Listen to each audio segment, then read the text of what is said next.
ओम नमः शिवाय। मैं हूं ज्योतिष पंडित दीपक दुबे और उपस्थित हूं जुलाई महीने का राशिफल लेकर। कैसा रहेगा यह माह, करेंगे इसके ऊपर चर्चा। और इस महीने यदि देखा जाए ग्रहों की स्थिति तो इस महीने में बुध 2 बार राशि परिवर्तित करेगा अपनी, एक बार 3 जुलाई को और उसके बाद पुनः 21 जुलाई को। शुक्र लगभग पूरे माह वृषभ राशि में रहेगा, हालांकि 26 जुलाई को मिथुन में जाएगा। मंगल कर्क राशि में आएगा 11 जुलाई को और सूर्य का गोचर होगा 16 जुलाई को मिथुन से कर्क में।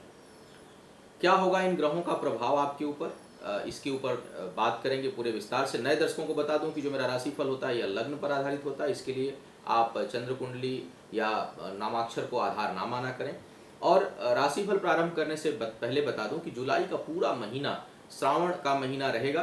तो जो लोग भी इस पवित्र माह में रुद्राभिषेक कराना चाहते हो, चाहे 7.5 का प्रभाव हो, मार्केश का प्रभाव हो, ढैया का प्रभाव हो, शनि राहु केतु ग्रह जनित दुष्प्रभाव हो या कोई प्रभाव ना भी हो, अपने घर परिवार के सुख शांति और समृद्धि के लिए रुद्राभिषेक कराना चाहते हैं तो हमारी वेबसाइट से बुक करा सकते हैं। क्योंकि यह 10 और इस बार अच्छी बात यह है कि सावन जो है वह 10 जुलाई से 7 अगस्त तक रहने वाला है और इसमें 5 सोमवार पड़ेंगे। सोमवार से ही प्रारंभ होगा और सोमवार को ही यह समाप्त होगा। तो जो लोग बुक कराना चाहते हैं वह जो है वह मेरी साइट के माध्यम से बुक करा सकते हैं। अब बात करेंगे आगे आपके राशि की।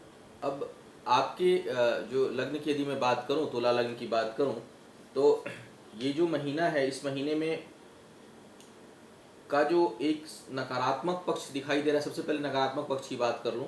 जो दिखाई पड़ रहा है वह यह है कि आपकी छठी इंद्री तो बड़ी जागृत रहेगी, आप चीज़ों को जान जाएंगे, भांप जाएंगे, पहले समझ आप जानते समझते हुए भी एक्शन नहीं ले पाएंगे।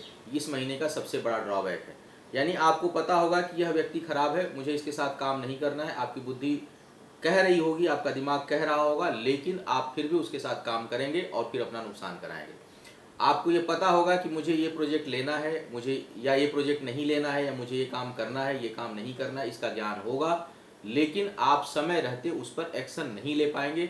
जानते हुए भी अच्छा चलो कल देखेंगे, परसों देखेंगे, या अभी कर लेते हैं, बाद का बाद में देखेंगे, कुछ इस तरह का टालने का एटीट्यूड होगा जिस कारण आप परेशानी में आएंगे। तो मुझे लगता है इसमें सलाह मेरी होगी कि जैसे ही आपकी छठी इंद्री कहीं किसी चीज की ओर इशारा करे, अच्छे या बुरे की ओर, उसको आप तुरंत इंप्लीमेंट करिए, उसको टालिए मत। अगर दिल कह रहा है कि व्यक्ति ठीक नहीं है, चाहे वो रिश्ता हो चाहे काम हो, तो उससे हट जाइए।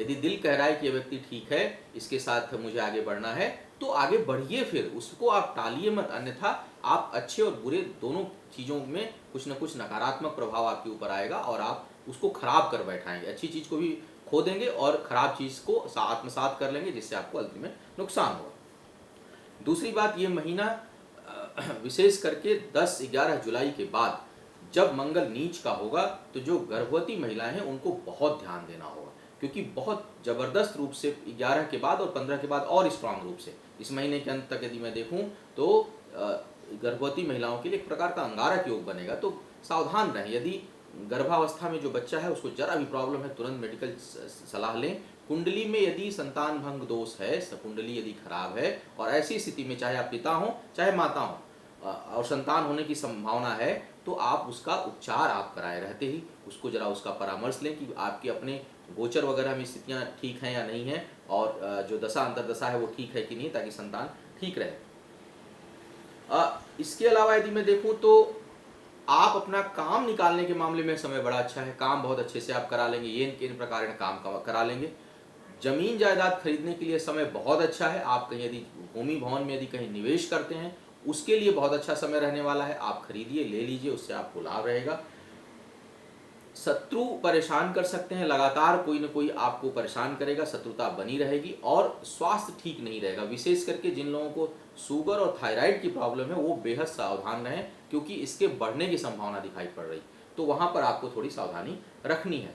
पारिवारिक जीवन में कुछ कठिनाई रहेगी, वैवाहिक जीवन में कुछ कठिनाई दिखाई पड़ रही है, वहां थोड़ा वैचारिक मतभेद उत्पन्न हो सकता है, थोड़ा वहां संभालने की आपको आवश्यकता रहेगी। इस समय परिश्रम का बहुत लाभ नहीं मिलेगा, तो आप बौद्धिक क्षमता और भाग्य का सहयोग रहेगा, बुद्धि सही रहेगी, भाग्य सही रहेगी, लेकिन परिश्रम का परिणाम इस समय कम मिलेगा। तो मुझे लगता है कि आपको थोड़ा अपनी मेहनत और बढ़ानी होगी, जिससे कि आप, क्योंकि भाग्य बहुत सहयोगी है इस समय, बुद्धि बहुत सहयोगी है, लेकिन जो लग्नेश है उसकी स्थिति अच्छी नहीं है। तो इसका मतलब कि आपको मेहनत और अधिक करनी है। और पहले भी मैंने कहा कि कहीं आलस्य जो है वह आप पर हावी रहेगा, चीज़ों को कल पर टालने की स्थिति आपकी अधिक बनेगी। तो उससे आपको निकलना है, प्रॉम्प्ट बनना है, और जो बुद्धि कहे, जो दिमाग कहे, उस पर तुरंत एक्शन लेना है। इस तरह का यह सब महीना जो है वह इशारा कर रहा है। आपका आने वाला समय शुभ हो, आयु, आरोग्य और ऐश्वर्य की वृद्धि हो। इन्हीं शुभकामनाओं के साथ आपसे विदा लूंगा। पुनः मुलाकात होगी किसी नए विषय पर।